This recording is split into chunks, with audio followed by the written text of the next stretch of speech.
समस्त नमस्कार पिले। आज पिले आम कौन पढ़ा ना संस्कृत व्याकरण शतविधि विषय पढ़े पिले। आम पिले अनेक किसी डिस्कसन न करी सीधा आम आज विषय को प्रवेश करवा। आज पिले शतविधि विषय पढ़ा आउ गोटे क्लास पिले नतविधि को आम कम्प्लीट करनवा। तेज शतविधि कहले पिले कौन ताको आगे प्रथम जानवर अच्छे कि शतविधि आम जब पढ़ा तो शतविधि कहले कौन ना शतविधि कहले पिले दंत्यस स्थान में जो मूर्धन्य स हुए ताकू आम पिले कौन कहती ना शतविधि बा शतविधान पिले। शतविधि कहले दंत्यस स्थान में मूर्धन्य स हवा को ही कहुए। तेज कौटी कौटी दंत्यस स्थान में मूर्धन्य स हम से गुड़िक मन रखिले सीना तुम जापर कि कौटी दंत्यस मूर्धन्य स होती तेज नियम गुड़िक देखा पड़ो। तेज से नियम गुड़िक कौन कौन से प्रथम गोटे नियम कहला बेले कौन कहला नियमटी प्रथम नियम कौच अ व्यतीत अन्य स्वर वर्ण अ व्यतीत कहले अ को छाड़ी देकी जी स्वर वर्ण रही से स्वर वर्ण रे कौन हो पिले दंत्यस जदि थी तार मूर्धन्य स हो मन रखुव है अ भिन्न आउ जी स्वर वर्ण पर देख दंत्यस अच्छी दंत्यस कौन हो ना मूर्धन्य स हो गोटे कथा।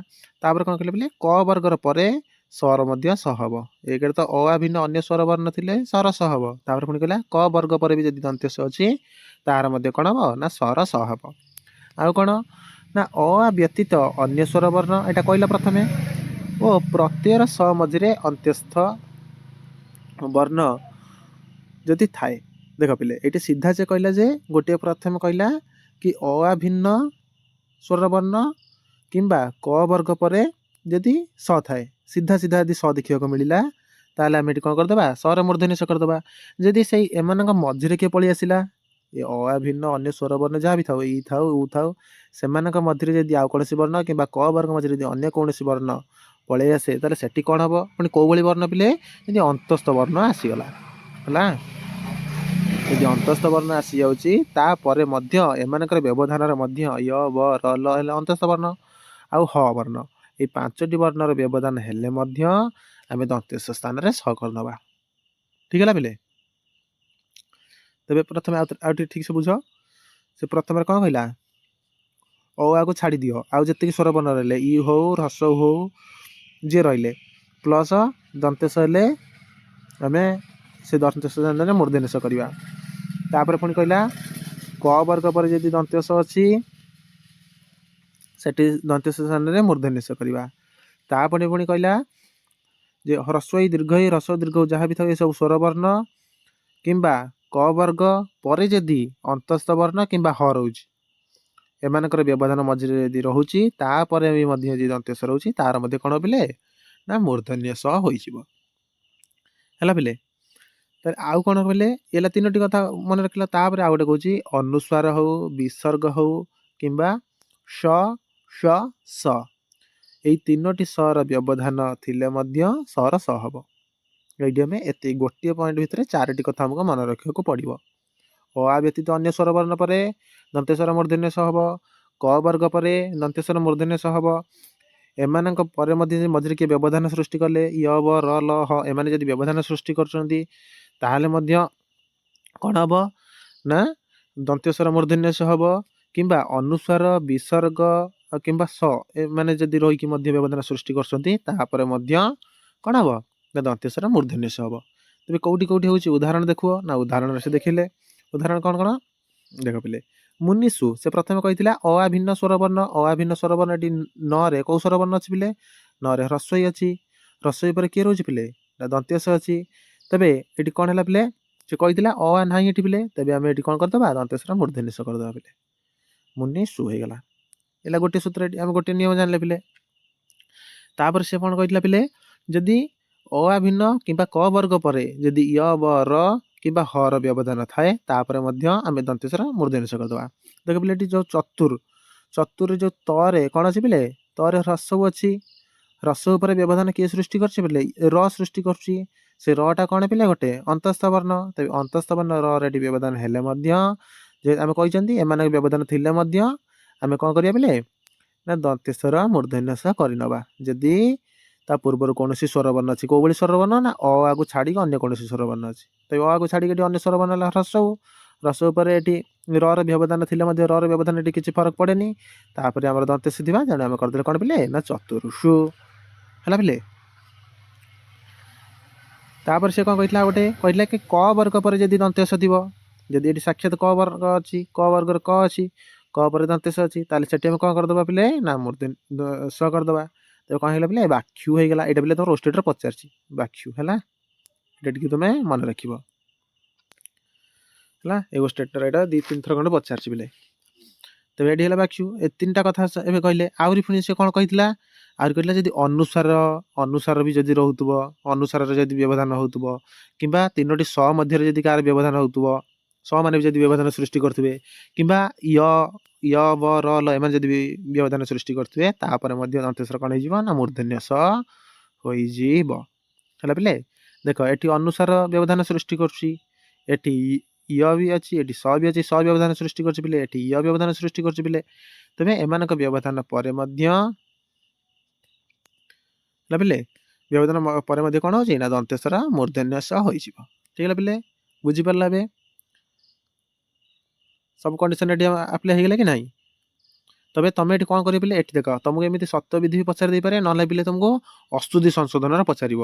ଧନୁଷି ଏଭଳିଆ ଦେଇଦେଇକି ପଚାରିଥିବ, ଏହାର ଶୁଦ୍ଧ ରୂପଟିକୁ ବାଛିକି ଲେଖ ହେଲା। ଧନୁଂସି ଏଭଳିଆ ଦେଇଥିବ, ତାହେଲେ ଧନୁଂସି କହିଲେ କୋଉଟା ପିଲେ, ଏଇଠି ମୂର୍ଧନ୍ୟ ରେ ତମକୁ ଦନ୍ତେଶ ଦେଇଥିବ, ତାଲବ୍ୟସ ଦେଇଥିବ, ତମକୁ ଅସ୍ତୁତି ସଂଶୋଧନରେ ପଚାରିବେ ପିଲେ ନଟ୍ସବିଧି ସତ୍ୟବିଧିରେ, ଏମିତି ନ ପଚାରିଲେ ହେଲା।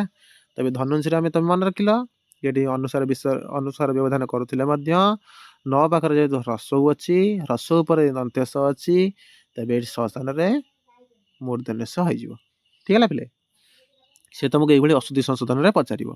ସେଭଳି ବାକ୍ଷୁର ମଧ୍ୟ ପଚାରିବ ଶୁଦ୍ଧ ରୂପଟି ବାଛ, ତାହେଲେ ତମେ ଶୁଦ୍ଧ ରୂପଟି ବାଛି ଲେଖିଥିବ ପିଲେ। ଆମେ ଜାଣିଛନ୍ତି କ ବର୍ଗ ପରେ ଯଦି ଦନ୍ତେଶ ରହିଲା, ଦନ୍ତେଶର କ'ଣ ହେଇଯିବ ପିଲେ ନା ମୂର୍ଧନ୍ୟ ସ ହେଇଯିବ। ଠିକ ହେଲା ପିଲେ। ସେଭଳି ଅନ୍ୟ ଉଦାହରଣ ଗୁଡ଼ିକ ହବିନ୍ସି, ଆସିସି, ଆୟୁଷି, ଚକ୍ଷୁଷୁ ଏଇସବୁ ରହିଲା ପିଲେ। ତାପରେ 2 ନମ୍ବର କ'ଣ ରହିଲା ପିଲେ, 2 ନମ୍ବର ନିୟମକୁ ଯିବା। 2 ନମ୍ବର ନିୟମଟି ହେଉଛି କିନ୍ତୁ ପ୍ରତ୍ୟସ୍ଥ ଦନ୍ତ୍ୟସକାରର ମୂର୍ଧନ୍ୟ ଦେଶ ହୁଏ ନାହିଁ, ଯଥା ଅଗ୍ନିଶ। ଯଦି ପ୍ରତ୍ୟୟ କୌଣସି ପ୍ରତ୍ୟୟର ସହକାର ହେଇଥିବ ହେଲା ପିଲେ, ଯଦି ପ୍ରତ୍ୟୟର କୌଣସି ସହକାର ଥିବ ଅନ୍ତରେ, ତାହେଲେ ସେଠି ଆଉ କ'ଣ ହବନି ପିଲେ, ସେ ଦନ୍ତ୍ୟସର ମୂର୍ଧନ୍ୟ ସ ହବନି ହେଲା। ଯଦି ପ୍ରତ୍ୟୟର କୌଣସି ଅବଶେଷ ସହ ଥିବ, ସେ ତାର ହବନି ପିଲେ। ଯେମିତି ଅଗ୍ନିସାତ, ନଦୀସାତ, ଏଠି କ'ଣ ପିଲେ ନା ସ୍ୱର ଆଉ ମୂର୍ଧନ୍ୟ ସ ହବନି। ପୂର୍ବରୁ ସ୍ୱର ବର୍ଣ୍ଣ ଅଛି, ଅଭିନ୍ନ ସ୍ୱର ବର୍ଣ୍ଣ ଅଛି, ଏଠି ହ୍ରସ୍ୱ ଅଛି ଅଗ୍ନିରେ, ଦେଖ ଅଗ୍ନିରେ ହ୍ରସ୍ୱ ଅଛି, ଅଗ୍ନିରେ ହ୍ରସ୍ୱ ଅଛି, ନଦୀରେ ଦୀର୍ଘ ଅଛି, କିନ୍ତୁ ତାପରେ ମଧ୍ୟ ଯଦି ଏଠି ସ ଅଛି, ଏ ସଟି କୋଉ ଭଳିକା ସ ପିଲେ ନା ପ୍ରତ୍ୟୟର ସ ଅଟେ ହେଲା। ଏ ଯୋଉ ସାତ ପ୍ରତ୍ୟୟର ସ ଅଟେ, ସାତ ପ୍ରତ୍ୟୟର ସ ଅଟେ, ତେଣୁ ଏ ସର କ'ଣ ହବନି ପିଲେ ନା ମୂର୍ଧନ୍ୟ ସ ହବ ନାହିଁ। ଇଏ ସାତ ପଦାର୍ଥ କହୁଛି ହେଲା। ଏଇଟା ମନେ ରଖିବ ପିଲେ, ଅଗ୍ନି ସାତ, ନଦୀ ସାତ, ଏଗୁଡ଼ା ପିଲେ ପଚାରେ ସିଏ, ଯୋଉଠି ଦେଖିବ ଲାଷ୍ଟକୁ 7 ଅଛି, ଏକୁ ଆଉ ହାତ ମାରିବ ନାହିଁ, ଏଠି ସର ପରିବର୍ତ୍ତନ ହବନି ପିଲେ। ତାର କ'ଣ କହିଲା ପିଲେ ନା ବର୍ଗର ପୂର୍ବରେ ସ୍ଥିତ ଦନ୍ତ୍ୟ ସକାରର ମୂର୍ଧନ୍ୟ ଆଦେଶ ହୁଏ। ଏମିତି ବର୍ଗର ପୂର୍ବରେ ସ୍ଥିତ କାର ନା ଦନ୍ତ୍ୟ ସକାରର କ'ଣ ହବ ପିଲେ ନା ମୂର୍ଧନ୍ୟ ସ ହବ। ଯଦି ବର୍ଗର କ'ଣ ବର୍ଗ ପୂର୍ବରେ ଅଛି, କିଏ ଅଛି ପିଲେ ଦେଖ ଏଠି ସ ଅଛି, ପୂର୍ବରେ କିଏ ଅଛି କ ବର୍ଗ ଅଛି ହେଲା। ଯଦି ବର୍ଗ ବର୍ଣ୍ଣ ପୂର୍ବରେ ଥିଲେ, କୌଣସି ବର୍ଗୀୟ ବର୍ଣ୍ଣ ଯଦି ପୂର୍ବରେ ଥିବା ପିଲେ, ତାର ଦନ୍ତେଶ୍ୱର ମଧ୍ୟ ସ ହୋଇଯିବ। ଏଠି କ ଅଛି, ଏଠି ଦ ଅଛି ପିଲେ, ଏସବୁ ବର୍ଗୀୟ ବର୍ଣ୍ଣ, ତେଣୁ ତାପରେ କ'ଣ ହେଇଛି ପିଲେ ଦନ୍ତେଶ୍ୱର ମୂର୍ଧନ୍ୟ ସ ହେଇଯାଇଛି। ଠିକ ଅଛି। ତାପରେ ଦେଖ ପିଲେ 4 ନମ୍ବର କ'ଣ କହିଲା ପିଲେ, ତାପରେ କହୁଛି ପିଲେ ଆଉ କୋଉଠି ହବ ଦନ୍ତେଶ୍ୱର ମୂର୍ଧନ୍ୟ ସ, ଯଦି ସୁ ଥିବ, ମାନେ ଉପସର୍ଗ ସୁ, ବି, ନିରି, ଦୁରୁ, ଉପସର୍ଗ ପରସ୍ଥିତ ସମ ଶବ୍ଦର ହେଲା। ଏଇ ସବୁ ଉପସର୍ଗ ପୂର୍ବରୁ ଥିବେ, ତାପରେ ସମ ଶବ୍ଦର, ଏଇ ଯୋଉ ସମ ଶବ୍ଦର ହବ, ଯୋଉ ସମ ଶବ୍ଦର ଦନ୍ତ୍ୟସ୍ୱର କ'ଣ ପିଲେ ମୂର୍ଧନ୍ୟ ଦେଶ ହବ। ଦେଖ ଏଠି ପିଲେ ସୁଷମରେ ଏଠି କ'ଣ ଅଛି ସୁ ଅଛି ହେଲା, ସୁଷମ, ବିଷମ, ଏସବୁ ଉପସର୍ଗ ପୂର୍ବରୁ ଅଛନ୍ତି, ସୁ ଉପସର୍ଗ, ଏଠି ବି ଉପସର୍ଗ। ସେଭଳି ନିର୍ ଉପସର୍ଗ ଏଠି ଅଛି ନିଃସମ ହେଲା ପିଲେ, ଦୂର ଏଭଳିଆ ସେ ଅଛି ଦୁଃସମ। ଏଇ ଯଦି ଉପସର୍ଗ ଗୁଡ଼ିକ ପୂର୍ବରୁ ଅଛନ୍ତି, ତାପରେ ଯଦି ପିଲେ ଦନ୍ତ୍ୟସ ଅଛି, ତାର କ'ଣ ହେଇଯିବ ପିଲେ ନା ମୂର୍ଧନ୍ୟ ସ ହେଇଯିବ, ବା ସମ ଯଦି ରହୁଛି ହେଲା। ସମ ଶବ୍ଦର ପୂର୍ବରୁ ଯଦି 4ଟି ଯାକ ଉପସର୍ଗ ତମକୁ ଦେଖିବାକୁ ମିଳେ, ତୁମେ ସେଠି କ'ଣ କରିଦେବ ପିଲେ ସାଙ୍ଗେ ସାଙ୍ଗେ ଦନ୍ତେଶ୍ୱର ମୂର୍ଧନ୍ୟ ସ କରିକି ଲେଖିଦେବ। ଠିକ ହେଲା, ଇଏ ହେଲା ବିଷୟ ଗୋଟେ ପିଲେ। ତାପରେ ଯିବା ଆଉ କ'ଣ ପିଲେ, ନା ଅମ୍ବ, ଗୋ, ଭୂମି, ଅଙ୍ଗୁ, ଦିବି, ଦ୍ୱି, ତ୍ରି ଏବଂ ଅଗ୍ନି ଶବ୍ଦ ପରସ୍ଥିତ ସ୍ଥ ବା ସର ମୂର୍ଧନ୍ୟ ଦେଶ ହବ। ଯଦି ଏଇଗୁଡ଼ିକ ସବୁ ଥିବେ, ଅମ୍ବ ଥିବ, ଗୋ ଥିବ, ଭୂମି ଥିବ, ଅଙ୍ଗୁ ଥିବ, ଦିବି ଥିବ, ଦ୍ୱି ଥିବ, ତ୍ରି ଥିବ ବା ଅଗ୍ନି ଶବ୍ଦ ଥିବ, ଏମାନଙ୍କ ପରେ ଯଦି ସ୍ଥ ଥାଏ ବା ସ ଥାଏ, ସେ ସର କ'ଣ ହେଇଯିବ? ମୂର୍ଧନ୍ୟ ସ ହେଇଯିବ। ଦେଖ ଯେମିତି ଅମ୍ବରୁ ଆଇଲା କ'ଣ ପିଲେ? ଅମ୍ବଷ୍ଠ, ଏଠି ଅମ୍ବ ଅଛି ପରେ, ତାପରେ ସ୍ଥ ଥିଲା, ସେ ସର କ'ଣ ହେଲା? ନା ସର କ'ଣ ହେଲା? ନା ମୂର୍ଧନ୍ୟ ସ ହେଇଗଲା। ସେଭଳିଆ ଗୋଷ୍ଠମ, ଭୂମିଷ୍ଠ, এইসব শব্দ ଗୁଡ଼ିକ ତ ମନେ ରଖିବାକୁ ପଡ଼ିବ। ଅମ୍ବ, ଗୋ, ଭୂମି, ଅଙ୍ଗୁ, ଦିବି, ଦ୍ୱି, ତ୍ରି ଏଇ ଶବ୍ଦ ଗୁଡ଼ିକ ମନେ ରଖିବାକୁ ପଡ଼ିବ। ଅଗ୍ନି ଶବ୍ଦ ତାପରେ ଯଦି ସ ରହୁଛି ତାର କ'ଣ ହେଇଯାଉଛି? ନା ମୂର୍ଧନ୍ୟ ସ ହେଇଯାଉଛି। ଠିକ୍ ଅଛି ପିଲେ, ତୁମକୁ ଏଇ ନିୟମ ଗୁଡ଼ିକ ପିଲେ ମନେ ରଖିପାରିବ। ଯେ ନିୟମ ଗୁଡ଼ିକ ତୁମେ ମନେ ନ ରଖିବ ତାହେଲେ ତୁମର ଏଇ ସବୁ ଭୁଲ ହେବ ପିଲେ, ହେଲା। ତାପରେ କ'ଣ ହେଲା ପିଲେ? ନା ମାତୃ ଏବଂ ପିତୃ ଶବ୍ଦର ପରସ୍ଥିତ ଶ୍ୱଶୁର ଶବ୍ଦର ପ୍ରଥମ ଦନ୍ତ୍ୟ ସକାରର ମୂର୍ଧନ୍ୟ ଦେଶ ହୁଏ। ଯଦି ମାତୃ ଅଛି କିମ୍ବା ପିତୃ ଅଛି ତାପରେ ଶ୍ୱଶୁର ଶବ୍ଦ ଅଛି, ତେବେ ସେ ଶ୍ୱଶୁର ଶବ୍ଦର ପ୍ରଥମ ସକାରର, ଏଇ ଯେଉଁ ଶ୍ୱଶୁରର ସ୍ୱ ଅଛି ସେଇ ସକାରର କ'ଣ ହେଇଯିବ? ନା ମୂର୍ଧନ୍ୟ ସ ହେଇଯିବ। ଦେଖିଲେ ମାତୃ ଆସିଲା ପ୍ରଥମେ, ପିତୃ ଆସିଲା ମଧ୍ୟ, ଏଠି ଶ୍ୱଶୁର ଥିଲା, ଶ୍ୱଶୁରର ପ୍ରଥମେ ଯେଉଁ ଦନ୍ତ୍ୟ ସଟାର କ'ଣ ହେଇଯାଇଛି ପିଲେ? ନା ମୂର୍ଧନ୍ୟ ସ ହେଇଯାଇଛି। ମାତୃଶ୍ୱସା, ପିତୃଶ୍ୱସା। ଠିକ୍ ହେଲା ପିଲେ, ଏଇଭଳି ରୂପ ହେଇଯିବ।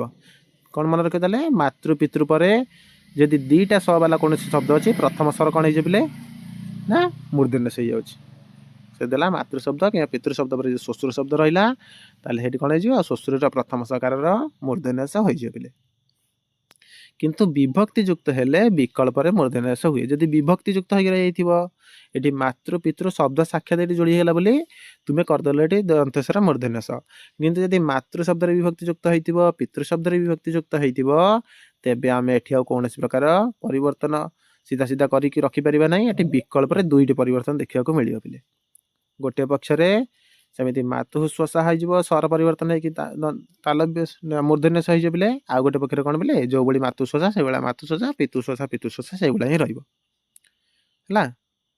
ଦେଖ ପିଲେ, ବିଭକ୍ତି ଯୁକ୍ତ ହେଲେ, ବିଭକ୍ତି ଯଦି ଯୁକ୍ତ ନ ହେଇଥିବ ତାହେଲେ ପ୍ରଥମ ସ୍ୱର କ'ଣ ହେଇଯିବ? ନା ମୂର୍ଧନ୍ୟ ସ ହେଇଯିବ ପିଲେ। ଠିକ୍ ଅଛି। ତାପରେ ଦେଖ, ଯୁଧି ଶବ୍ଦୋତ୍ତର ସ୍ଥିର ଶବ୍ଦର ମୂର୍ଧନ୍ୟ ଦେଶ ହୁଏ। ଯୁଧି ଶବ୍ଦ ଥିବ, ତାପରେ ସେ ଯଦି ସ୍ଥିର ଶବ୍ଦ ଥିବ ତାର କ'ଣ ହେଇଯିବ? ସେଇ ସ୍ୱର କ'ଣ ହେଇଯିବ? ମୂର୍ଧନ୍ୟ ସ ହେଇଯିବ। ଯଥା ଯୁଧିଷ୍ଠିର। ଠିକ୍ ହେଲା ପିଲେ, ଏଇଟା ପଚାରିବନି, ଏତେ ପଚାରିବନି, ହେଲା। ଯୁଧିଷ୍ଠିର। ତାପରେ ସମାସ କ୍ଷେତ୍ରରେ ଅଙ୍ଗୁଳି ଶବ୍ଦ ପରିସ୍ଥିତ ସଙ୍ଗ ଶବ୍ଦର ମୂର୍ଧନ୍ୟ ସ ହୁଏ। ଏଠି ଯୁଧି ପରେ ଯଦି ସ୍ଥିର ଥିବ ତାହେଲେ ଦନ୍ତେସର ମୂର୍ଧନ୍ୟ ସ ହେଲା। ସେଇଭଳି ଅଙ୍ଗୁଳି ଶବ୍ଦର ପରେ ଯଦି ସଙ୍ଗ ଶବ୍ଦ ଥିବ ତାହେଲେ ଏଠି କ'ଣ ହେଇଯିବ? ଏଇ ସ୍ୱର ମୂର୍ଧନ୍ୟ ସ ହେଇଯିବ। ଯେମିତି ଅଙ୍ଗୁଳି ସଙ୍ଗା, ହେଲା ପିଲେ। ଏମିତି ପିଲେ ଏତେ ପ୍ରଶ୍ନ ତମର ଏଠି ଆସିବନି। ପ୍ରଶ୍ନ ତମର ପିଲେ ସେ ପ୍ରଥମେ ଯେଉଁ ନିୟମ 2-4 ଏଠି ଗଲା ସେଇ ଉଡ଼ରେ ବେଶୀ ପ୍ରଶ୍ନ ଆସିବ ପିଲେ। ଠିକ୍ ହେଲା। ତାପରେ ଆଉ ଗୋଟେ ପିଲେ କହିଲେ, ତାର ଗୋଟେ କହୁଛି ପିଲେ, ସ୍ୱୋପଦେଶ ଧାତୁମାନଙ୍କର ଦ୍ୱିତୀୟ ହେଉଥିଲେ ବି ଇ ଆଉ ଉ ପରେ ଥିବା ଦ୍ୱିତୀୟ ସ୍ୱର ମୂର୍ଧନ୍ୟ ସ ହେଇଯିବ ପିଲେ। ସ ଉପଦେଶ ଥିବ, ଦେଖ ପିଲେ, ସି ସେଚ, ଏଠି ସ ଅଛି, ଏଠି ବି ସି ଅଛି। ତାପରେ ଯେଉଁ ରହିଲା କ'ଣ ପିଲେ? ସେ କହିଥିଲା ସ ଉପଦେଶ ଧାତୁ ମାନଙ୍କର ଦ୍ୱିତୀୟ ହେଉଥିଲେ, ଯେ ଧାତୁ ଗୁଡ଼ିକ ଦ୍ୱିତୀୟ ହେଇଥିବ। ଏଇ ସ ଉପଦେଶ ଧାତୁ ଗୁଡ଼ିକ ଏଠି ଧାତୁର ଦ୍ୱିତୀୟ ହେଇଛି, ତେବେ ଶିଷେଚ, ଶିଷେଧ, ସୁଷାବ ଏଠି ଧାତୁର ଦ୍ୱିତୀୟ ହେଇଛି ପିଲେ। ତେବେ ଧାତୁର ଦ୍ୱିତୀୟ ହେଇଥିବ ଯଦି କ'ଣ ହବ? ଯେହେତୁ ଧାତୁର ଦ୍ୱିତୀୟ ହେଇଛି ଏଠି ପିଲେ, ପ୍ରଥମ ଯେଉଁ ଦ୍ୱିତୀୟ ହେବା ପରେ ଯେଉଁ ଦ୍ୱିତୀୟରେ ଯେଉଁ ସଟି ରହିବ ତାର କ'ଣ ହେଇଯିବ ପିଲେ? ଏଇଭଳିଆ ହେବା କଥା। ଶିଷେଚ ଏଇଭଳିଆ ହେବା କଥା ପିଲେ। ସି ଏଠି ଦନ୍ତେସ ଏଇଭଳିଆ চ ହେବା କଥା, ଶିଷେଚ ହେବା କଥା। କିନ୍ତୁ ସେ କହିଲା କ'ଣ? ସ ଉପଦେଶ ଧାତୁମାନଙ୍କର ଦ୍ୱିତୀୟ ହେଉଥିଲେ ଇ ଆଉ ଉ ପରେ ଥିବା ଦ୍ୱିତୀୟ ସ୍ୱର।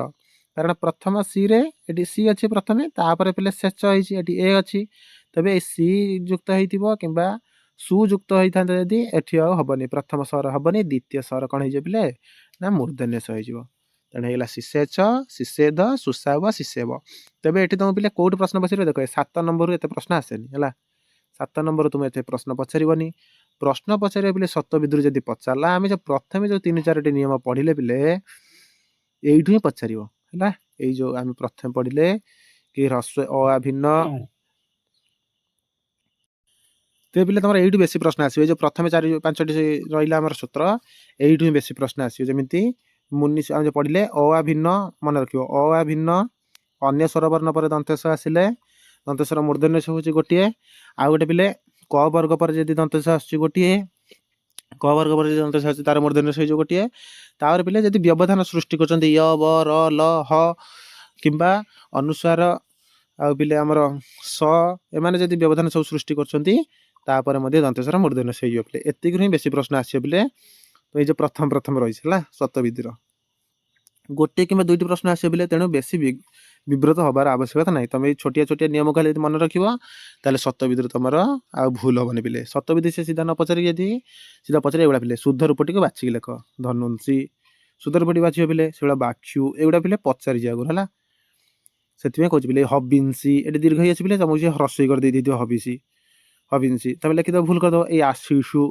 आयुषु ये जो पिले एगुड़ा ही शुद्ध रूप से बाछिव कह ठीक अच्छे तुम नियम गुड़ा मन रखी तुम भूल हे कि तो पिले ये शतविधि आज नतविधि पिले देखीदे पिले है नतविधि कौन रहा भी देखीना कहीं छाड़ पिले नतविधि छाड़ीदे पिले नतविधि सारीदे आम शतविधि नतविधि सरीजर अन्य कौन गोटे विषय को आम आरंभ करिया पिले देख पिले मुझे बारंबार कहूँ तुम्हें केमी पढ़ बेसी व्यस्त हेनी पिले आम कौन कौन पढ़ी सारे पिले आमर अलरेडी यूनिट 1 आम सारी सारे पिले आम जो कौन गोटे भी प्रश्न भूल करवा ना यूनिट 1 हो यूनिट 2 हो यूनिट 3 हो संस्कृत शिक्षण गोटे भी हेले प्रश्न जमी कार भूल न हुए पिले ये गोटे कथा तापर पिले आम यूनिट 6 जो पढ़ी कवि परिचय है यूनिट 6 एठी भी जो कवि परिचय रो कहीं भी गोटे भी हेले प्रश्न भूल करिवो नाही पिले ये जो 4टी यूनिट रो गोटे भी हेले प्रश्न जमी कार भूल न हुए फुल फुल मार्क आनिवो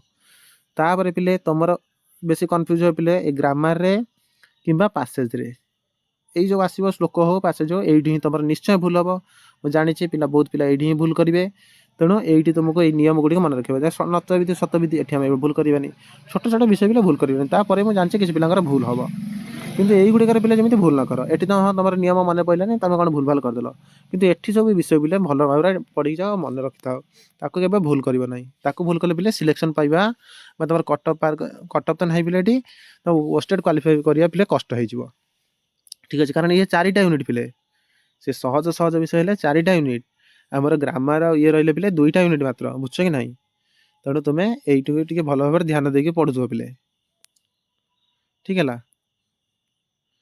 तापर पिले देख पिले नतविधि से कौन कौन जमी शतविधि से कौन कहले पिले दंतेश्वर मूर्धन्य से हवा से कहला शतविधि नतविधि कौन पिले नतविधि कहला दंत्य नर मूर्धन्य हवा है दंत्य परिवर्तन हवा कौन कौन पिले ना नतविधि संस्कृत भाषा केतेक स्थल में न रूप हुए परिवर्तित हुए यही न रूप परिवर्तन को नतविधान व नतविधि कहुए ठीक है पिले तेज एठी भी से प्रमुख प्रमुख केतोटी नियम रही से ही प्रश्न आसो तापर पिले एत प्रश्न आसो ना कारण गोटे कि 2टी प्रश्न ताठू अधिक पिले प्रश्न पचारे एठू ठीक अच्छे तार कौन पचारा पिले प्रथम नियम कौन कहला ना रु रु रु र आउ श ये 4 वर्ण पर आसुवा दंत्यनर मूर्धन्य रूप परिवर्तित हुए कौन रसाभ्यंगण सामान पदे ये सूत्र पिले कहला प्रथम रु ह्रस्व रु दीर्घ रु र आउ श ये 4टी वर्ण पर जदि किए थी ना दंत्यन वर्ण थी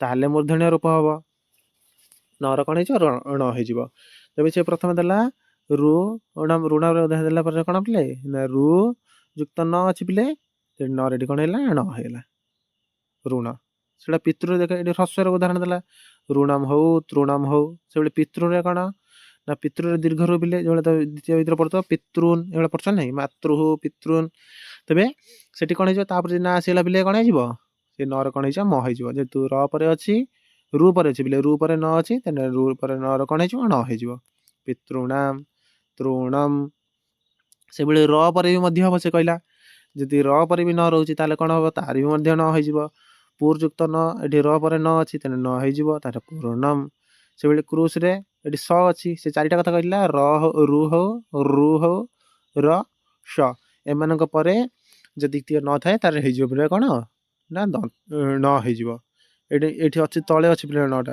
है कृष्ण ये पिले गोटे नियम कहला तापर तार व्यवधान कथा कह से जो व्यवधान कथा पढ़ी कि एम साक्षात पर ये साक्षात वर्ण पर रही र पर न रही रु पर न रु पर न र ପରେ न स ପରେ न साखे साखे थिला एमानक मझिरे यदि किए पळेइला एमानक मझिरे यदि केतेटा वर्ण आसिबे ताପରେ भी हबो कि नाही देखिबा ना ताପରେ एठी से कहला कोन त व्यवधान आसिले मध्य हबो ना स्वर वर्ण कौनसी स्वर वर्ण क वर्ग प वर्ग किंबा य व र ह एवं अनुस्वार एमाने यदि व्यवधान सृष्टि करती तापर मध्य कौन पिले नर न हो स्वर वर्ण क वर्ग प वर्ग यबर ह अनुस्वार एमाने यदि व्यवधान सृष्टि कर अटकु बाग्नु व्यवय एमानकर व्यवधान थिले मध्य कौन पिले ना नर न हो तो कौटी कौटी व्यवधान अच्छी देखो तुम जब कौच ये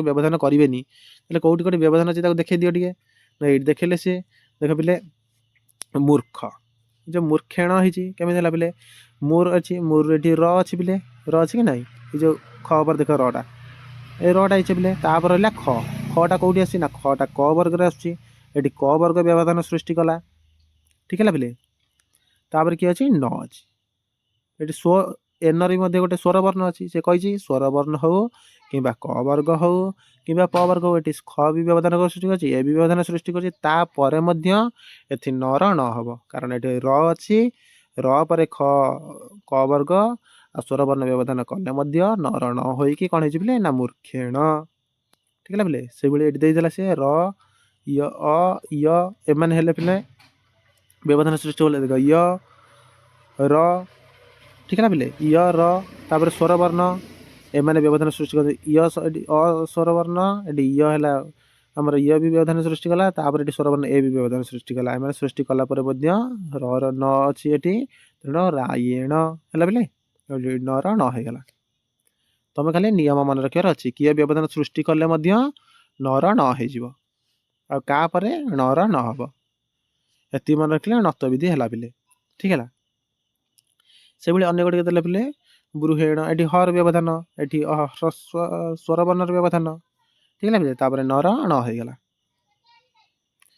तापर कौन देला पिले किंतु पदांत स्थित नर मूर्धन्य न रूपे परिवर्तन हुए ना से कौन कहला पिले जदि प्रत्ययस्थ सकार थी कौन से प्रत्यय जमी सात प्रत्ययर सर ये कौन है पिले सत्व ही नाला एटी से कहला पदांत नर जदि पद शेष पद अंतरे कौन सी न रोजी से नर कौन हेनी पिले ना दंत्य मूर्धन्य हम ना यहाँ पिले ये पचारे ओस्टेट भी आगुरी आसी पिले है से पचारा या भर कौटा कौ नियमटा तुमको बुझाऊँ कि लास्ट रे नट विधि निषेध ये किसी गोटे प्रश्न आसाला पिले है 2023 मसीह तबे ये कौन है पिले देख नरान नरान ले लास्ट पदर अंतर किए अच्छी न अच्छी पिले सी कहला पद अंतर जदि कौन सी न थाए तार मूर्धन्य हेनी पिले तबे ये पदर अंतर न अच्छी ताले केमी मूर्धन्य हम पिले ये हम ना किए ये कहला ना पदांत पदर अंतर जदि कौन प्रकार दंत्य न रोचे तेज दंत्य नर मूर्धन्य हम ना मन रखिए पिले प्रथम से कौन कहला रु हौ र हौ स हौ एम नथिले न हम तापर व्यवधान कला पिले स्वर वर्ण क वर्ग प वर्ग य वर ह एमाने जदि व्यवधान सृष्टि कर आउ कौच किंतु हबनी कौटी ना पद शेष जदि दंत्य न अच्छी से हम ना है पिले तीनोटी नियम है तापर देख तापर पुणी गोटे कहला त थ द ध प एवं भ पर यदि दंत नकार आसुथिले न रूप परिवर्तित हुए ना कौन कहले से त थ द ध प एवं भ एमाने जदि थिबे तापर जदि नकार आसुथबो तार नर रूप परिवर्तन हेब ना केमिति पिले देख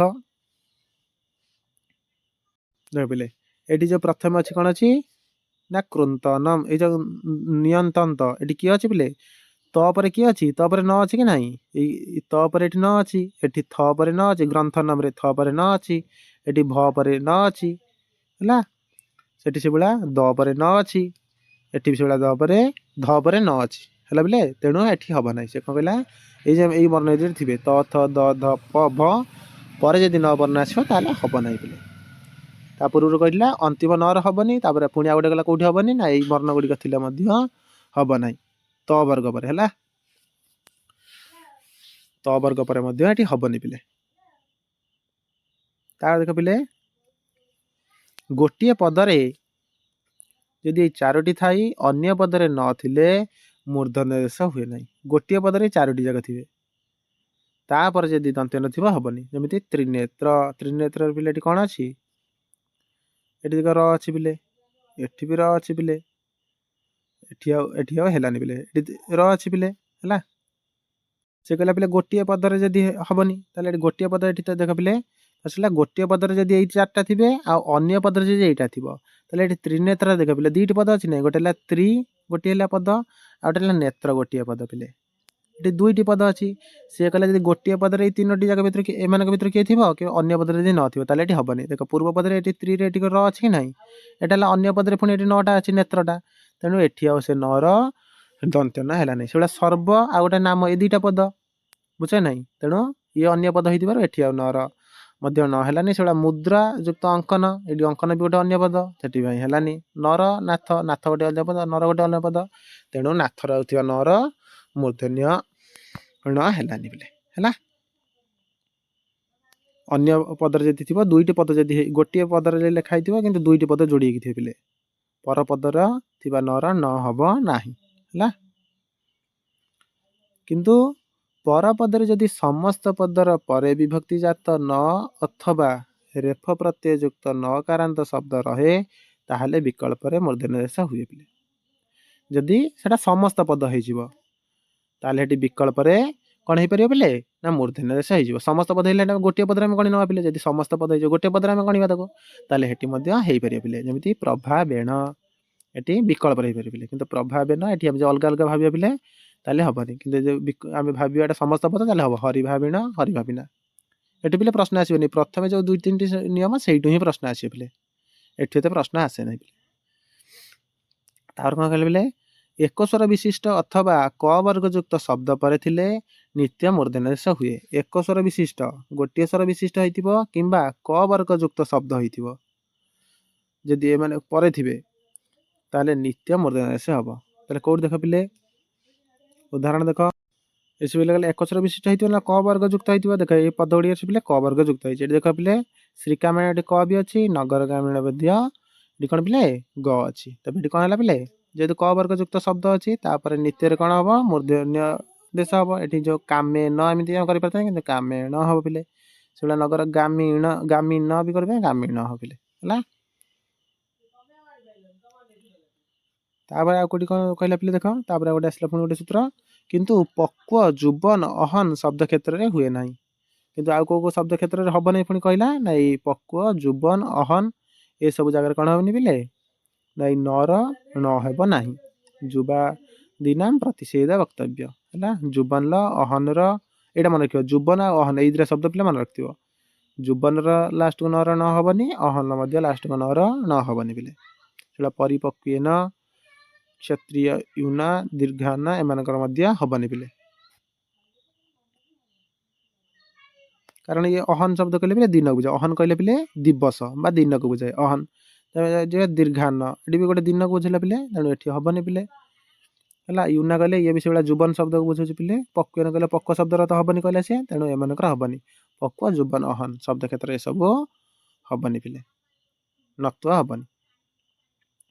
ଆଉ କୋଉଠି ହବନି ନା ଟ ବର୍ଗର ପୂର୍ବରେ ଥିବା ନର ଣକାର ରୂପେ ପରିବର୍ତ୍ତନ ହୁଏ। ସେ କହିଲା ଯଦି ଟ ବର୍ଗର ପୂର୍ବରେ ଥିବା ନର କ'ଣ ହବ ନ ହବ ହେଲା।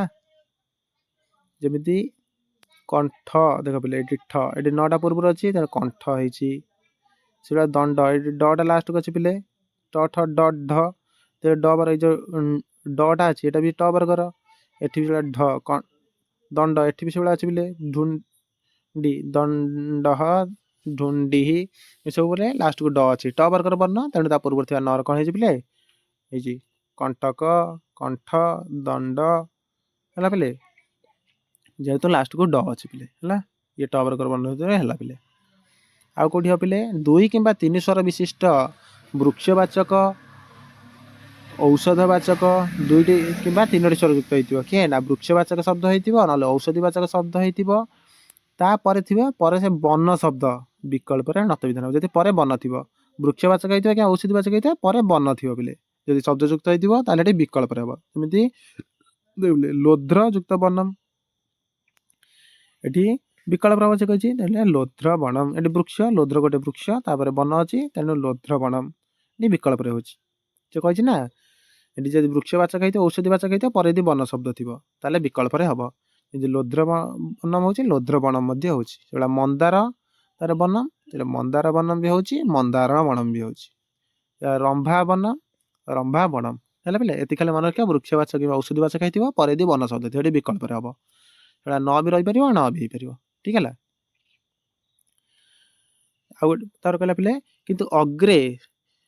କିନ୍ତୁ ଅଗ୍ରେ ଶର ଇକ୍ଷୁ ପ୍ଲକ୍ଷ ଆମ୍ର ଖଦିର ଶବ୍ଦର ପରସ୍ଥିତ ବର୍ଣ୍ଣର ନିତ୍ୟ ନତ୍ଵ ହୁଏ ଯଦି ଏଇଭଳିଆ ଥିବେ ଅଗ୍ରେ ବଣମ ଏଇଭଳିଆ ଆମେ କହିପାରିବା ସେଭଳିଆ ସର ଇକ୍ଷୁ କହିଲେ ଆଖୁ ପ୍ଲକ୍ଷ କହିଲେ ପିଲେ ଆମେ ଯୋଉ ଆମର ଇଏ ଗଛ କହୁଛନ୍ତି ପିଲେ ଡିମ୍ବିରି ଗଛ ହେଲା ଆମ୍ର ଏମାନେ ଯଦି ଆସନ୍ତି ପିଲେ କଣ ପିଲେ ତାହେଲେ ନିତ୍ୟ ନତ୍ଵ ହବ ସେଠି କହିଲା ବିକଳ୍ପରେ ହବ ପିଲେ ଯଦି ବୃକ୍ଷିଆ ଔଷଧିବାଚକ ବୁଝେଇକି ତାପରେ ମନ ଲାଗୁଛି ତାହେଲେ ସେଠି ବିକଳ୍ପରେ ହଉଥିଲା କିନ୍ତୁ ଏମାନେ ଯଦି ଆସିଲେ ତାହେଲେ ପିଲେ କଣ ହବ ନା ନିତ୍ୟର ନତ୍ଵ ହବ ଯେମିତି ଅଗ୍ରେ ବନମ ଏମିତି ଲେଖିପାରିବେନି ପିଲେ ଅଗ୍ରେ ବଣମ ସର ବଣମ ଇକ୍ଷୁ ବଣମ ପ୍ଲକ୍ଷ ବଣମ ଆମ୍ର ବଣମ ଖାଦ୍ୟ ବଣମ ଏଇଭଳି ପିଲେ ହୋଇଥାଏ ଛୋଟିଆ ଛୋଟିଆ ନିୟମ ପିଲେ ଏକୁ ଖାଲି ଟିକେ ଟିକେ ତମେ ଧ୍ୟାନ ଦେଲେ ହବ ତାର ଅନ୍ତ୍ୟ ପଦସ୍ଥିତ ରୁ ର ଷକାର ପରସ୍ଥିତ ପାନର ବିକଳ୍ପରେ ମୂର୍ଧନ୍ୟଷ ହୁଏ ଯଦି ପାନର ଥିବେ ଏମାନେ ଥିବେ ଏମାନଙ୍କ ପରେ ଯଦି ପାନର କୋଉଠି ଥିବ ତାହେଲେ କଣ ପିଲେ ତାର ବିକଳ୍ପରେ ହବ ଯେମିତି କ୍ଷୀର ପାନମ ହବା କଥା କ୍ଷୀର ପାନମ ଏଟା ବିକଳ୍ପରେ ଆମେ କ୍ଷୀର ପାଣମ ବି କରିପାରିବା ବିଷ ପାନମ ଆମେ ପ୍ରାୟ ବ୍ୟବହାର କରୁଛନ୍ତି ବିଷ ପାଣମ ବି ତୁମେ ବ୍ୟବହାର କରିପାରିବ ଠିକ ହେଲା ପିଲେ ଆଉ ଗୋଟେ କଣ କହିଲା ପିଲେ ପୂର୍ବ ପଦର ଅନ୍ତରେ ମୂର୍ଧନ୍ୟ ସକାର ଥିଲେ ପରବର୍ତ୍ତୀ ପଦର ଣତ୍ଵ ବିଧାନ ହୁଏ ନାହିଁ ଯଦି ପୂର୍ବ ପଦର ଅନ୍ତରେ ହେଲା ଦୁଇଟି ପଦ ଅଛନ୍ତି ଯଦି ତା ପୂର୍ବ ପଦର ଅନ୍ତରେ କଣ ଥିବ ପିଲେ ନା ମୂର୍ଧନ୍ୟ ସ ରହିଯାଉଛି ସକାର ଥିଲେ ପରବର୍ତ୍ତୀ ପଦର ଣତ୍ଵ ବିଧାନ ଆଉ ହବ ନାହିଁ ସାତ ପଦାନ୍ତାତ ସେଠି ସେ କହିଲା କଣ ପିଲେ ପଦ ଏଇ ପୂର୍ବରୁ ଗୋଟେ କହିଲା ଯଦି ପଦର ଅନ୍ତରେ ବି ନଥିବ ହବନି ଏଠି ସେ ପୁଣି କହିଲା ପୂର୍ବ ପଦର ଅନ୍ତରେ ଯଦି ସ ବି ଥିବ ତାପରେ ବି ହବନି ସେଠି ସେ ଉଦାହରଣ ଦେଲା ପିଲେ ଦେଖ ପିଲେ ନିସ୍ ଯୁକ୍ତ ପନ୍ନମ ନିଷ୍ପନ୍ନମ ହେଲା ପିଲେ ଏଠି ଆଉ ଏଠି ସ ହେଲେ ମଧ୍ୟ ଏଟା ନିଷ୍ଟା ଲାଷ୍ଟ ପୂର୍ବରୁ ହେଲା ହେଲା ତେଣୁ ସେ ତାର ପୂର୍ବରୁ ସତ୍ଵ ହେଇଯାଇଛି ତାପରେ ଏଠି ପୁଣି ହେଇଛି ମୂର୍ଧନ୍ୟ କିନ୍ତୁ ସେଠି ଆଉ ଗଣା ହବନି ପିଲେ ଏଠି ଆମେ ନତବିଧି ପଢୁଛନ୍ତି ତେଣୁ ସ ପରେ ଏଠି ଆଉ ନର ହବନି ପିଲେ କାରଣ ପରପଦରେ ଅଛି ପୂର୍ବ ପଦର ଅନ୍ତରେ କଣ ରହିଯାଇଛି ପିଲେ ସ ରହିଯାଇଛି ସେଭଳିଆ ହବିଷ ପାନମ ନିଷ୍କାମେନ ଆୟୁଷ୍ମାନେନ ଏଗୁଡା ପିଲେ ଖାଲି ଟିକେ ଟିକେ ଧ୍ୟାନ ଦେବେ ଏଠି ପଚାରିବେନି ପିଲେ ପ୍ରଥମେ ଯୋଉ 2-3ଟି ନିୟମ ଆମେ ପଢିଲେ ସେତିକି ହିଁ ବେଶୀ ପଚାରିବେ ପିଲେ ଠିକ ହେଲା ପିଲେ ତାର ଦେଲା ପୂର୍ବ ଅପର ପ୍ରଭୃତି ଶବ୍ଦ ପରେ ଥିବା ଅନ୍ନର ପର ପାର ଉତ୍ତର ରାମ ଚାନ୍ଦ୍ର ନାର ଶବ୍ଦ ପରସ୍ଥିତ ଅୟନ ଶବ୍ଦର ତଥା ଅଗ୍ର ଏବଂ ଗ୍ରାମ ଶବ୍ଦ ପରସ୍ଥିତ ନିର ମୂର୍ଧନ୍ୟାସ ହୁଏ ଯେମିତି ପ୍ରାହ୍ନ ପ୍ରର ପ୍ରାହ୍ନ ଅପରାହ୍ନ ଏଠି ଅପର ତାପରେ ଅନ୍ନ ଅଛି ଅପରାହ୍ନ ସେଟା ପୂର୍ବ ପ୍ଲସ ଅନ୍ନ ଏଠି ପୂର୍ବାହ୍ନ ଏଠି ସବୁ ଣ ହବ ପିଲେ ହେଲା ପୂର୍ବାହ୍ନ ସେଭଳି ରାମ ଏଠି ପାରାୟଣ ହେଲା ପାରାୟଣମ ଉତ୍ତରାୟଣମ ଏସବୁ ପିଲେ ଦୀର୍ଘବାଚକ ହେଲା ତାର ପିଲେ ରାମାୟଣ ଚାନ୍ଦ୍ରାୟଣ ଏଇଭଳି ସବୁ ଆସି ପିଲେ ଏଠି ଏତେ ଧ୍ୟାନ ଦେବାକୁ ଆବଶ୍ୟକତା ନାହିଁ ତାପରେ ଦେଖ ପିଲେ ଆଉ କୋଉଠି ଦେଲା ତାପରେ କଣ ଇମ୍ପୋର୍ଟାଣ୍ଟ ଦେଖିବା ପିଲେ ବୟବାଚୀ ଅର୍ଥରେ ତ୍ରି ଆଉ ଚତୁର ପରବର୍ତ୍ତୀ ହାୟନ ଶବ୍ଦର ନତବିଧି ହୁଏ କଣ କହିଲା ନା ତ୍ରି ଆଉ ଚତୁର କେତେବେଳେ ହବ ନା ଯେତେବେଳେ ବୟବାଚୀ ହେଇଥିବ ବୟସ ହେଲା ଆମ ଏଜ୍ ଯେତେବେଳେ ବୁଝଉଥିବ ସେତେବେଳେ ତ୍ରି ଆଉ ଚତୁର ପରବର୍ତ୍ତୀ ହାୟନ ଶବ୍ଦର କଣ ହବ ପିଲେ ନା ନତବିଧି ହବ ଏମିତି ତ୍ରିହାୟଣ ବର୍ଷ 3 ବର୍ଷର ବାଛୁରୀ ଚତୁର୍ହାୟଣୀ ଗୌହୁ 4 ବର୍ଷର ଗାଈ ଯେତେବେଳେ ବୟସକୁ ବୁଝଉଥିବ ସେତେବେଳେ ତ୍ରି ଆଉ ଚତୁର ପରେ ଯୋଉ ହାୟନ ଶବ୍ଦର ଯୋଉ ନ ଅଛି ତାର କଣ ହେଇଯିବ ପିଲେ ନ ହେଇଯିବ ହେଲା ତାପରେ ଦେଲା ପିଲେ ଏଇଟା ଦେଖ ଏଇଟା ତ ତମେ ଦେଖିଥିବ ଯୋଉ ବର୍ଷ ତମେ ଏସଏସବି ଟିଜିଟି ଉଠୁଅ ଏଲଟିଆର ଉଠୁଅ ତମେ ଆରଏସଟି ଉଠୁଅ ଯୋଉଠି ଉଠୁଅ ଏଇଟା ସ୍ୱର୍ପଣକାଟା ଥୁଆ ହେଇଥିବ ପିଲେ ନିଶ୍ଚୟ ଥିବ ଏଠି ହେଲା ସ୍ୱର୍ପଣକା ଅଶୁଦ୍ଧି ସଂଶୋଧନ ଲେଖ ନହେଲେ ଶୁଦ୍ଧ ଲୁପଟେ ଲେଖ ସେ କଣ କହିଲା ନା ସ୍ୱର୍ପ ଶବ୍ଦର ପରବର୍ତ୍ତୀ ନଖ ଶବ୍ଦର ତଥା ପ୍ର ଦୃ ଖର ଏବଂ ବାର୍ଧି ଶବ୍ଦର ପରବର୍ତ୍ତୀ ନସ ଶବ୍ଦର ମୂର୍ଧନ୍ୟାସ ହୁଏ ଯେମିତି ସ୍ୱର୍ପ ଦେଇଛି ତାପରେ ଅଛି ନଖ ତେଣୁ କଣ ହେଲା ପିଲେ ଏ ନର ନ ହେଇଯିବ ଶୂର୍ପଣଖା। ସେଭଳି ଏଠି ପିଲେ ଦେଇଛି ପ୍ର ପ୍ଲସ୍ ନସ ଦେଇଛି ନା ନରେ ଏଠି କ'ଣ ହେଇଯିବ ନ ହେଇଗଲେ ତାହେଲେ କ'ଣ ନା ପ୍ରଣସ। ସେଭଳି ଦ୍ରୁଣସ, ଖରଣସ, ବାର୍ଦ୍ଧିଣସ ଏଇଭଳି ପିଲେ ହବ। ତମେ ଏଠି ମନେ ରଖିବ ପ୍ର ଦ୍ରୁ ଖର ଆଉ ଗୋଟେ ବାର୍ଦ୍ଧି। ଏମାନଙ୍କ ପରେ ଯଦି ନସ ରହୁଛି ସେ ନର ନ ହେଇଯିବ, କିମ୍ବା ଶୂର୍ପ ପରେ ଯଦି ନଖ ରହୁଛି ତାର ନର ନ ହେଇଯିବ। ତମେ କାଲି ଶୂର୍ପଣଖାଟାକୁ ଭଲ ଭାବରେ ମନେ ରଖିଥ। ଏ ଓଷ୍ଟେଟର ବହୁତ କ୍ୱେଶ୍ଚନ୍ ରିପିଟ୍ ହୁଏ ହେଲା ପିଲେ। ତେବେ ଶୂର୍ପଣଖାଟା ଠିକ୍ ତାର ଶୁଦ୍ଧ ରୂପଟି କେମିତି ଲେଖା ହଉଛି ତାକୁ ମନେ ରଖିଲେ। ମୂର୍ଧନ୍ୟସ୍ୱର ଦୀର୍ଘ ହେଲା ଶୂର୍ପଣଖା। ଏଇଟା ପିଲା ଦୀର୍ଘ ଟିକେ ମନେ ରଖିଥିବ। ତାପରେ କ'ଣ କହିଲା ନା ଗିରି ନଦୀ ପ୍ରଭୃତି କେତେ କ୍ଷେତ୍ରରେ ବିକଳ୍ପରେ ମୂର୍ଧନ୍ୟାସ ହୁଏ। ଏସବୁ କ୍ଷେତ୍ରରେ ବିକଳ୍ପରେ ସବୁ ହୁଏ। ଯେମିତି ଗିରି ନଦୀ, ତମେ ଗିରି ନଦୀ ବି ଲେଖିପାରିବ। ଗିରି ଆଉ ନଦୀ ପ୍ରଭୃତି ହେଲା ଏଇସବୁରେ ଯେଉଁଟା ସ୍ୱର୍ଣ୍ଣଦୀ, ଗିରି ନିତମ୍ବ, ଗିରି ନିତମ୍ବ, ଗିରି ନଦ୍ଧମ, ଗିରି ନଦ୍ଧମ ଏଗୁଡ଼ା ସବୁ ବିକଳ୍ପରେ ତମେ ପିଲେ ଲେଖିପାରିବ। କୋଉଠି ନା ଗିରି ଆଉ ନଦୀ। ଗିରି କହିଲେ ପର୍ବତ, ନଦୀ କହିଲେ ନଈ, ତମେ ଜାଣିଛ ପିଲେ ହେଲା। ଏମାନଙ୍କର କେତେ ଜାଗାରେ ବିକଳ୍ପରେ ଆମେ ନତ ବିଧାନ କରି ଲେଖିପାରିବା। ଏଇ ଦୁଇଟି ଜାଗାରେ ଯୋଉଠି ଗିରି ହେଇଥିବ, ଯୋଉଟା ଗିରି ନଦୀ ଏଭଳି ତମେ କରିପାରିବ ପିଲେ। ତାପରେ ସ୍ୱଭାବରେ କୋଉଠି ନତ ହଉଛି ପିଲେ। ସ୍ୱଭାବରେ ଏଇଠି ସବୁ ନତ ହଉଛି। ତମେ ଏଇ ଶ୍ଲୋକଟି ପଢିବ କୋଉଠି କୋଉଠି କ'ଣ ସବୁ ଶବ୍ଦ ରହିଲା ସ୍ୱଭାବରେ ହଉଛି। ଯେମିତି କଙ୍କଣ, କିଙ୍କିଣୀ, କୋଣଃ, କଣିକା, କାକିଣୀ, କଣଃ ଏଠି ସବୁ ପିଲେ ମନେ ରଖିବ। କଲ୍ୟାଣମ, କୋପଣଃ, କାଣଃ, କପଣି, ଚିକଣଃ, କିଣଃ ଏସବୁ ଅଛି ପିଲେ ସ୍ୱଭାବରେ। ୟାକୁ ଏତେ ପିଲେ ଧ୍ୟାନ ଦେବାର ଆବଶ୍ୟକତା ନାହିଁ। ତମେ ଏଇ ଯୋଉ ଇମ୍ପୋର୍ଟାଣ୍ଟ ଯେମିତି ଆମର ଏଇ ଶୂର୍ପଣଖା ହେଲା, ଶୂର୍ପଣଖା ମନେ ରଖିବ। ତାପରେ ଇମ୍ପୋର୍ଟାଣ୍ଟ ଆମେ କ'ଣ ପଢ଼ିଲେ ପିଲେ, ଏ ଯୋଉ ଅପରାହ୍ନ ହଉ, ପୂର୍ବାହ୍ନ ହଉ ୟାକୁ ଟିକେ ଟିକେ ମନେ ରଖିବ। ତାପରେ ପିଲେ ଯୋଉଠି ପିଲେ ନିଷେଧ ହଉଥିବ ଟିକେ ଅଧିକା ନିଷେଧ ହେଲା, ଏଇ ଯୋଉ ପକ୍ୱ, ପରିପକ୍ୱ, କ୍ଷତ୍ରିୟ, ଦିଭାନ୍ନ, ଏଇ ଦୀର୍ଘାନ୍ନକୁ ମନେ ରଖିବ। ଦୀର୍ଘାନ୍ନ ଏଇ ସବୁ ଅଛି ଯୋଉ ଟିକେ ଟିକେ। ଆଉ କ'ଣ ପିଲେ, ହଁ ଏଇ ଯୋଉ ରହିଲା ଏଠି ଯୋଉ ବିଶେଷ କହିଲା ଏଠି ବିଶେଷ ଭାବରେ ଗୋଟେ ପୂର୍ବ ପଦରେ ଏଇ ଯୋଉ ରହୁଛନ୍ତି ଏମାନେ ଯୋଉ ରହିକି ଆଉ ଗୋଟେ ପଦରେ ଦୁଇଟି ପଦରେ ହେଇଯାଉଛି। ଅନ୍ୟ ପଦରେ ଥିବା ନର କ'ଣ ହେଇଯାଉଛି ପିଲେ ଆଉ ଏଠି ନ ହବ ନାହିଁ। କୋଉଠି କୋଉଠି ନ ହବନି। ଏଇଟା ସବୁଥିରେ ଗୋଟେ ନ ହବନି। ଏଇଟା ଯୋଉ ପଡ଼ିଲା ପଦାନ୍ତର, ଏଇଟା ହେଲା ଇମ୍ପୋର୍ଟାଣ୍ଟ ଗୋଟେ 3 ନମ୍ବରଟା। ପଦାନ୍ତ ନର ନତ୍ୱ ହୁଏ ନାହିଁ ହେଲା। ତାପରେ ଏଇ ଯୋଉ ପ୍ରଥମେ ଯେତିକି ପଢିଲା ଆମେ ଏଇ ଯୋଉ ଚାରୋଟି ଏମାନେ ଯୋଉ ଏଇ ଚାରୋଟି ଭିତର ଏଇଟା ହେଲା ପିଲା ଇମ୍ପୋର୍ଟାଣ୍ଟ। ଏଇଗୁଡାକ ସବୁ ନିୟମର ସେ ତମକୁ ପଚାରିପାରେ। ଏତିକି ହେଲା ପିଲା ନତ ବିଧି, ସତ ବିଧି। ଠିକ ଅଛି। ୟା ପରେ କ'ଣ ବିଷୟ ରହିଲା ତାକୁ ଆମେ ଦେଖିବା। ଏତିକି ଭିତରେ ତମେ ପିଲେ ଯୋଉଠି ତମର ଡାଉଟ୍ ଥିବ ତମେ ତାକୁ ପଚାରି ପାରିବ କମେଣ୍ଟ ବକ୍ସରେ, ମୁଁ ତାର ଉତ୍ତର ଦେବି। ଆଜି ମୁଁ ବିଷୟଟି ପିଲେ କ'ଣ ପାଇଁ ଶୀଘ୍ର ଆରମ୍ଭ କରିଦେଲି ସିଧା ବିଷୟଟି, କାରଣ ଆମର କାଲି କ୍ଲାସ୍ ହୋଇନି। ଆମକୁ ପିଲେ ଏକ୍ଜାମ ପୂର୍ବରୁ ସିଲାବସ୍ ସାରିବାର ଅଛି। ଆଉ ଆମେ ଏକ୍ଜାମ ପଏଣ୍ଟ ଅଫ୍ ଭ୍ୟୁରୁ ଏବେ ପଢିବା ପିଲେ ହେଲା। ତମେ କହିବନି ଯେ ମୁଁ ଏଠି ପୁରା ଗ୍ରାମାରର ପୁରା ତାତ୍ତ୍ୱିକ ପଠନ କରିବି ପିଲେ। ତାତ୍ତ୍ୱିକ ପଠନ କଲେ ପିଲେ ଆଉ ଏବେ ହବନି। ଆମକୁ ଏଠି ତାତ୍ତ୍ୱିକ ପଠନ ଉପରେ ଏତେ ଆଉ ଧ୍ୟାନ ଦେବନି। ତାତ୍ତ୍ୱିକ ପଠନ କ'ଣ ପିଲେ ତମେ ଜାଣିଛ? ଆମେ ସୂତ୍ର ପଢିବା, ବୃତ୍ତି ପଢିବା, ନିୟମ ପଢିବା, ଉଦାହରଣ ପଢିବା, ଏସବୁକୁ ଏତେ ପଢିବା ପାଇଁ ଆମ ପାଖରେ ଏତେ ଆଉ ସମୟ ନାହିଁ ପିଲେ। ଆମେ ଏକ୍ଜାମ ପଏଣ୍ଟ ଅଫ୍ ଭ୍ୟୁରୁ ଆମକୁ କ'ଣ ଦରକାର ଆମେ ସେଇ ହିସାବରେ ପଢିବା। ଆମର ଓଷ୍ଟେଟ୍ କ୍ଲିୟର କରିବାର ଅଛି, SSB TGTରେ ବସିବାର ଅଛି। ତା ହିସାବରେ ତା ଲେବୁଲ ହିସାବରେ କ'ଣ କ'ଣ ପଚାରୁଛି ଆମେ ସେଇ ହିସାବରେ ଦେଖି ଦେଖି ଯିବା। ଯେହେତୁ ସେ କହିଛି ଆମର ବ୍ୟାକରଣ ଦର୍ପଣ କିମ୍ବା ନବମ ଦଶମ ଗ୍ରାମାର ସେ ପଚାରିବ ପିଲେ, ତେବେ ଆମେ ସେଇ ହିସାବରେ ପଢିବା। ଠିକ ଅଛି ପିଲେ। ତବେ ତମେ ଏଇ ନତବିଧି ସତବିଧି ପିଲେ ଭଲ ଭାବରେ ଆଜି ଦେଖିନେବ। ଆଉ PYQ କ୍ୱେଶ୍ଚନ୍ ଡିସ୍କସନ୍ ହେଇଛି ପିଲେ। ୟା ପରେ ମଧ୍ୟ ଆମେ ଗୋଟେ ମୋକ୍ ଟେଷ୍ଟ ଭଳିଆ ଆମେ ଗୋଟେ ଟେଷ୍ଟ କରିନେବା ପିଲେ। ଆମେ ଗୋଟେ କ୍ଲାସ୍ ୟା ପରେ 20-25ଟି କ୍ୱେଶ୍ଚନ୍ ଦିନେ ଆଲୋଚନା କରିନେବା ପିଲେ ଦେଖିକି। ତୁମେ ଆଜି କ୍ଲାସ୍ଟି ଭଲ ଭାବରେ ଦେଖ। ଆଉ କାହାର କୋଉ ଡାଉଟ୍ ରହିଲା ତାକୁ କମେଣ୍ଟ ବକ୍ସରେ ପଚାରିବେ ପିଲେ, ମୁଁ ତାର ସମାଧାନ ଦେବା ପାଇଁ ତମକୁ ଚେଷ୍ଟା କରିବି। ଠିକ ଅଛି ପିଲେ। ତେବେ ଆମେ ଏପର୍ଯ୍ୟନ୍ତ କ'ଣ କ'ଣ ପଢି ସାରିଲେଣି ପିଲେ ତାକୁ ଆଉ ଥରେ ମୁଁ କହିଦେଉଛି। ତୁମେ ଯେଉଁମାନେ କମ୍ପ୍ଲିଟ୍ କରିନ ଏବେ ଯାଇକି ମଧ୍ୟ କମ୍ପ୍ଲିଟ୍ କରିପାରିବ ପିଲେ। ପ୍ଲେଲିଷ୍ଟ ୟୁନିଟ୍ 1, ୟୁନିଟ୍ 2 ପିଲେ। ୟୁନିଟ୍ 2ର ଗୋଟିଏ କ୍ଲାସ୍ ହେଲେ ସରିବ। ୟୁନିଟ୍ 3ର ପିଲେ ଆଉ 2ଟି କ୍ଲାସ୍ ହେଲେ ସରିବ। ଏଇ ୟୁନିଟ୍ 1 ବି କିଛି ପଢ଼ା ହେଇଛି। ୟୁନିଟ୍ 1 ପୁରା କମ୍ପ୍ଲିଟ୍, ୟୁନିଟ୍ 6 ପୁରା କମ୍ପ୍ଲିଟ୍, ୟୁନିଟ୍ 2 ପିଲେ ଆଉ ଗୋଟେ କ୍ଲାସ୍ରେ କମ୍ପ୍ଲିଟ୍ ହେବ, ୟୁନିଟ୍ 3 ପିଲେ ଆଉ ଗୋଟେ କ୍ଲାସ୍ରେ କମ୍ପ୍ଲିଟ୍ ହେବ। ୟା ପରେ ମଧ୍ୟ ଆଉ କ'ଣ ହେଇଛି ନା PYQ ପିଲେ SSB TGTର ମଧ୍ୟ PYQ ସରିଛି। LTR ମଧ୍ୟ PYQ ଆମେ ଡିସ୍କସନ୍ କରିସାରିଛନ୍ତି।